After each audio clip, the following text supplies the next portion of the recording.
Good day everyone. To try to pass the time a little bit, we're gonna go over something that we have forgotten and left all the way back to a couple of weeks ago, which was Mythic Plus. Because we have looked at the raid and how things have been going, but Mythic Plus had a particular thing that perhaps made it a little bit more interesting to go over, because in these past couple of weeks we have gotten, a bunch of buffs to the least performing specs like Affliction, like Beast Mastery Hunter or Windwalker Monk, but more importantly we have got the nerfs.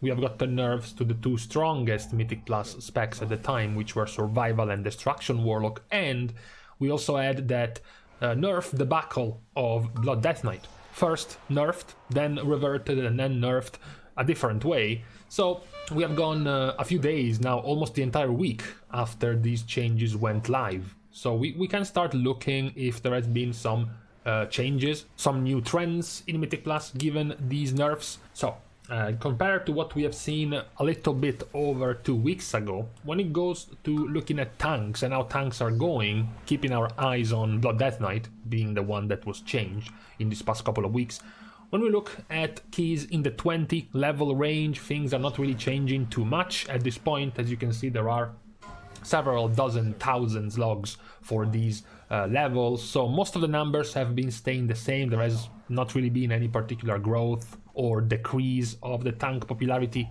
However, where things start getting freaky is when we start looking at the higher level of keys, because when we look amongst the top keys for tanks, we can start seeing even more of a growth of Blood Death Knight. Blood Death Knight was already passing Prot Paladin and getting closer to Brewmaster, but now 2 weeks later, despite the nerf, despite the supposed nerf, Blood Death Knight is clear ahead as the strongest and most used tanks in the higher of keys. Of course, no real change to other specs like Protection Warrior, Guardian Druid or Vengeance Demon Hunter. Not really. It is always worth reminding when we talk about tanks that once you pretend a Protection Warrior does not exist, all 5 tanks are very good right now. They are very balanced. You can do keys all the way up to the 25 range just fine with all 5 tanks, okay? We are nowhere near in some sort of domination of tanks by Blood Death Knight, even though it is the strongest right now. The situation is perhaps not as smooth when we talk about healers. Definitely there isn't as much parity as there is in the tank situation, because a couple of weeks ago the situation in the 20 key range was, as usual, the dominance of Shaman and Holy Priest and the continuous growth in the 3rd place position of Restoration Druid. So it's been over 2 weeks, over 2 resets, and there is not really been a major change. There is once again a tiny bit of a loss for Resto Shaman and a tiny bit of growth for Holy Priest. It seems like, as we said, Holy Priest was plateauing around the 25% range. Now it's getting actually a little bit higher. And once again, the distance between Holy Paladin and Restoration Druid grows even larger. Now Restoration Druid is almost twice as populated than Holy Paladins. So definite growth for Resto Druid as well. When we look at the higher level of keys, much like we saw a couple of weeks ago, it is still the dominance of the 2 specs, Shaman and Holy Priest. Once again, even here, Holy Priest keeps rising a little bit more. This time, considerably more, almost 20% more. So now it's about 14-ish% away from Restoration Shaman in the higher level of keys. No real growth, however, to Resto Druid. Resto Druid has been growing in popularity up to the 20-ish range, but once we start getting into the higher key level, it doesn't really seem to be growing in favor of the 2 already very popular specs for healers.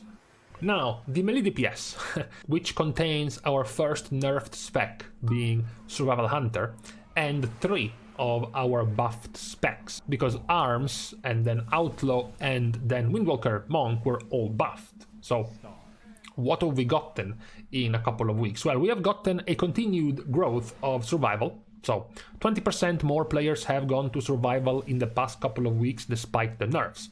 There has been pretty much no increase in the buffed specs. Who would have thought that a 4% damage increase wasn't going to change much of anything? So now an applause for Survival Hunter for being officially the most popular of melee DPS specs. What a time to be in, to see Survival as the meta spec For the higher level of keys, the situation is even more drastic and perhaps depressing, depending on which angle you want to see it, because Survival Hunter gains even more ground. Now 1 in 3 of every single melee DPS spec that you see in this level of keys is going to be Survival. And the other third of melee DPS is either going to be Fury or Subtlety Robe. The rest is just an accumulation of all the other specs combined. So still dominance at even higher keys for Survival in Mythic Plus. What about range DPS? The range DPS are the recipient of the other nerf, which was Destruction, and then the 2 buffs, 1 to Affliction and 1 to Beast Mastery Hunter. As far as the 2 buffed specs, what a surprise, once again nothing changes. Beast Mastery is still not that popular, and neither is Affliction. Destruction still does grow a little bit more. They didn't grow as much as Survival, but they are still even more in the clear now as the number 1 popular spec of ranged. When we look at the higher level of keys, that is where we see the larger growth. Almost 30% increase in popularity for Destruction Warlocks. As a result, obviously, Destruction growing so much means Demonology loses a little bit more. And then, surprisingly enough, there is also a drop of Frost Mages, quite a bit actually, from almost 21% to 16.6%, so they lost 20-ish% representation over the last couple of weeks. It's not that Fire Mage, as you can see, it's not that Fire Mage has gained much in return, or Arcane for that matter, so it's just less mage players in these past couple of weeks. It's also worth remembering the sad state of our 2 previously meta spec for ranged, Marksmanship and Balance. As you can see, both of them combined barely break the 10% range of popularity in Mythic Plus, so it's definitely been quite a reversal from what we used to see back in previous seasons when it comes to popularity. However, for a second, going away a little bit from the spec themselves and talking about the weeks. You know, we have said that we knew what affixes we were going to get week after week because they were going to be the exact same as Season 2. And they were the exact same as Season 2, which is why every week we could tell ahead of time what we were going to get. Which is why we knew that this week we were going to get Fortified, Spiteful, and Grievous. Wait a second. Wait a second here. We haven't gotten Fortified, Spiteful, and Grievous because out of nowhere, NECROTIC murdered Grievous and took its place to pair itself together with Spiteful. I'm almost certain this is probably a typo from Blizzard, a mistake, you know. We have actually already gotten the Spiteful and Grievous combo. We have gotten it on Tyrannical a few weeks back. So for some reason, NECROTIC is back in place of Grievous. And 2 weeks from now, by the way, in 2 resets, we are supposed to be getting Fortified, Sanguine, and NECROTIC. I wonder if for some reason NECROTIC just is gonna start spawning up more in affix combinations somehow.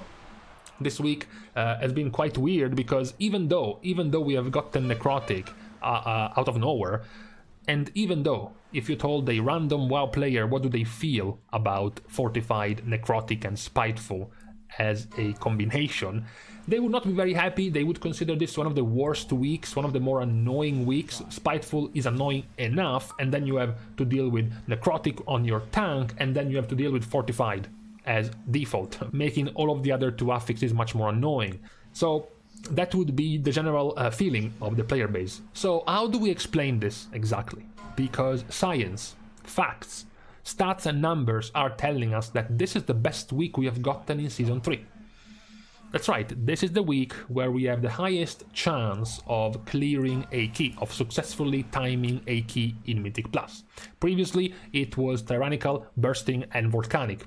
Obviously, very good week for Tyrannical. And before that, the previously best Fortified week was Raging and Explosive, which is also kind of okay. Never if you asked your random player, if you asked him what was better between NECROTIC and Spiteful or Raging and Explosive, they would have never told you Spiteful and NECROTIC, never in a million years, but apparently that is what we are getting this week. The general excuse that every week that goes by becomes easier because we are getting our double legendary, we are getting our tier sets, our creation catalyst, is now kind of old, because we have gone enough weeks into this patch that this is no longer a surprise. We shouldn't keep improving week after week in Mythic Plus. Now players should be settling towards the 280 item level range with their double legendary and their full tier set. So it's kind of surprising that we are getting this week, which perhaps if you asked players amongst the entire list of these affixes that we have gotten in Season 3,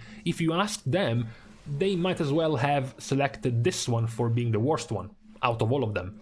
And it's actually being shown as being the best one so far. What we also have to complement the success chance of the week itself, we have the success chance dungeon by dungeon, just in case you were wondering which of the dungeons have been the hardest this week on Fortified. Not too much of a surprise that Fortified makes Spires of Ascension and Theater of Pain quite tough and quite much of a harder set of dungeons, while dungeons without too much of a danger in mobs, in trash mobs like Plaguefall and like Necrotic Wake, they are getting the easier week this time around. What is also interesting, not just the success chance of the week itself or the success chance of the dungeons themselves, but the success rate of each of the specs, depending on which one of them you have in your group, because for DPS the gap has gotten even wider. The gap isn't that bad for tank and healers, it has remained roughly in the 10-ish% range from the better tanks like Blood DK and Brewmaster Monk, and the worst one Protection, or the better healers like Resto Shaman and Holy Priest, and the worst one being Mistweaver. There is, however, a larger gap when it comes to DPS, because now the gap has gotten at around 20% difference. If you have specs like Windwalker Monk, Sub-Rogue, Destruction Warlock and Survival Hunter, you have almost a 20% more chance to clear your key than specs like Beast Mastery, Red Paladin, Feral Druid or Outlaw Rogue. So this is what we have this week in terms of success chance of keys. This week I would put the cutoff right here, since this week's chance overall is 69%. These are all of the specs that have a higher chance than the week itself to clear the key. So if you're a stats man, make your groups with these specs, or if you are a Giga Chad, make the group with the bottom specs and see how much of a difference there is. So this was what we have for this week of Mythic Plus recap. The changes to the popularity of the specs as expected. I know, it wasn't that hard to predict. As expected, all of the specs that have gotten buffed by a measly 4% haven't really gotten any change in Mythic Plus, and also has perhaps likely expected the two AoE King specs, Destro and Survival, after being nerfed, pretty much have changed nothing of their priority in Mythic Plus, and also completely expectedly the revert of the massive nerf to Blood Death Knight has been definitely a slap on the wrist. They are still doing way too much damage compared to before. This is your run-of-the-mill top tank DPS in Mythic Plus keys so far, so this nerf is still too light for Blood Death Knight, especially when it comes to damage. But this was the round of the recap for the start of this week. We have gotten through Mythic Plus. We will have eventually our raid review in a few days, next reset probably. By next reset we will go over the raid as well. For now, however, we can take a break and stop here. Thank you again, of course, for watching the video and for helping to support the channel in whichever way you can, also including liking and commenting down below, as well as subscribing to the channel. But given that this is a Mythic Plus related video and I want good luck on my side, all of the specs that are above the 70% success chance cutoff in Mythic Plus can now subscribe to the channel. Thank you guys again, see you guys soon, and in the meantime, Okay, we are done with the red light district video. We can now, god damn, too much, still too much. I need to change my lights.